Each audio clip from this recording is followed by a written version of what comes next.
Ambassador Factor.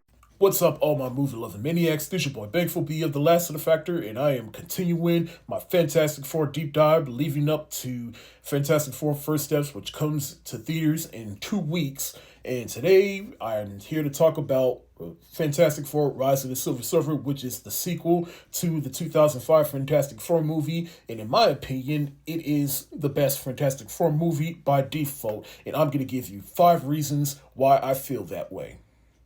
But before I do so, I do need to acknowledge that even though I think this is the best Fantastic Four movie by default, that this movie is still a flawed movie. Like I said about the first movie, this is by no means highly regarded among superhero cinema, and I'm not here to convince you otherwise. I am just here to tell you why I think it's just the best by default. However, I do need to acknowledge some key flaws within this movie, such as Galactus just being some giant fucking fart cloud. This is not Galactus, and I don't know why superhero movies during this time they had such a huge fixation with giant cloud villains that devour worlds and take over everything. Like, what the fuck? But thank God it looks like they are getting it right for Fantastic Four First Steps, though. But this shit right here, this is unacceptable and without a doubt the worst part of this movie. I do think the movie's timid runtime, I think it clocks in at an hour and 30 minutes and some change, and it's a lot shorter than the first movie, and I don't know whether that was the studio's thing or the director's thing. This movie is directed by Tim Story, once again, as you may know, who made Barbershop. But I think we can all agree this movie would have benefited from just a longer runtime. And another thing about this movie that was always weird to me is that it has a PG rating. The first movie was rated PG-13, and now this movie's rated PG, and I can kind of sort of see why, but at the same time, and yes, of course, if it's PG, that means it'll appeal to broader audiences, but at the same time, it's like there really was no reason for this movie to be PG. I don't know, that it just kind of left a sour taste in my mouth, that's all. But here are my top 5 reasons why I think this is the best Fantastic Four movie by default. At least until Fantastic Four First Steps comes out. Please be good, please be good, please be good, please be good, please be good. Number 1, the cast. Yeah, I know this was a reason for the last movie, but I'm bringing it back here because, like I said, I do think this is probably or at least half of the cast is the best cast by default, and the other cast is just the best, period, at least until the new movie comes out. And it's definitely amplified here, but more on that in a little bit. But like I said, Chris Evans, I think, is the best version of Johnny Storm we have gotten so far, as well as Michael Chiklis as Ben Grimm, aka The Thing, and I'll explain more reasons why in a little bit. I just think they have more to work with character-wise. And then, of course, Johan Griffith and Jessica Alba, they're just the best by default.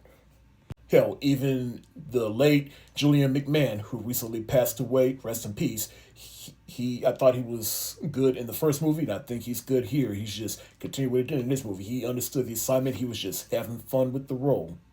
At number 2 is the Silver Surfer, the body is played by Doug Jones, but the voice is played by Lawrence Fishburne. And at the time, I didn't realize that was him.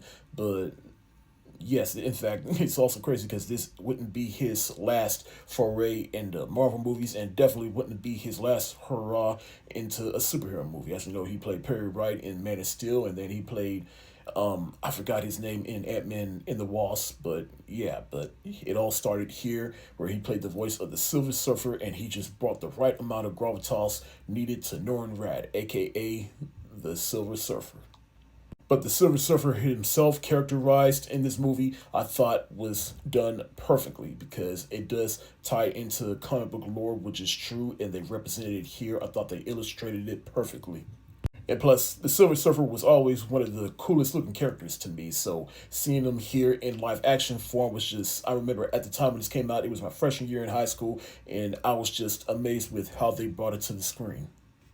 Number 3, the character progression. And this is where I have to talk about the cast again, because Johnny Storm, he was a huge hothead in the first movie, and I feel like he's less of a hothead here. And that's also because, he kind of gets benched a few times after he gets an illness where he switches powers if he touches one of the other members of his team. And so he has to grow up a little bit, and he even does grow back a little bit at the end. In fact, there's a moment at the end where I thought he was Captain America for a second, then he offers to take everybody's powers so that they can take out Doom, and then Free Regency says, but it'll kill you, and then Johnny Storm is like, let's not make this about me. I'm like, Captain Rogers, is that you? I wouldn't be surprised if Kevin Feige saw that bit back in 2007 and said, well, if these Fantastic Four movies don't work out, I think I still have a job for Chris Evans.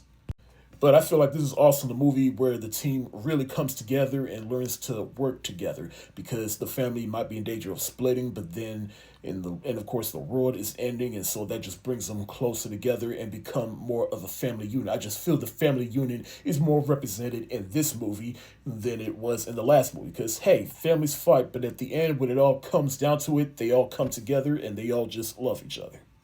Number 4 is yet another one I had in the last video, and that is the use of the lore. Despite Galactus, like I said, the way they used the Silver Surfer in this movie is almost comic accurate. He's basically there just to lead Galactus to different planets to devour, and he did have a wife that is also in the comics. And of course, they also had that little flying car thing that they had during the climax of the movie, which is also comic accurate. I thought they used the lore for Fantastic Four sparingly.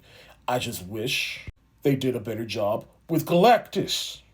But the number 5 reason why I think this is the best Fantastic movie by default is I just feel like this movie kind of took itself just a little bit more seriously than they did in the last movie. I mean, the first movie had more of an emphasis on comedy, which, hey, it might work for you, but it's not what is needed for Fantastic Four movies. I'm not saying you can't have some comedic moments, but not to the point where they overtake the movie. And I felt like they kind of dialed it back here in this movie, especially once the Silver Surfer really starts hitting the ground running in this movie, because at the first act of this movie, we get to see Reed Richards at his bachelor party, which was funny in itself, and then the whole Reed and Sue Storm wedding, and that was basically the event that basically set everything off, and then Silver Surfer came in and ruined everything. Once the Silver Surfer came in, I felt that's when the movie really took off running.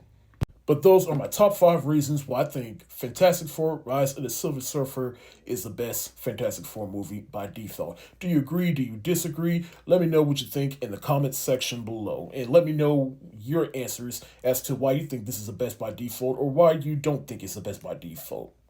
I'm going to give Fantastic Four: Rise of the Silver Surfer a resounding, solid thumbs up emoji. Thank y'all so much for watching. This is your boy Bangful B of The Last of the Factor. Stay safe, wash your hands, peace.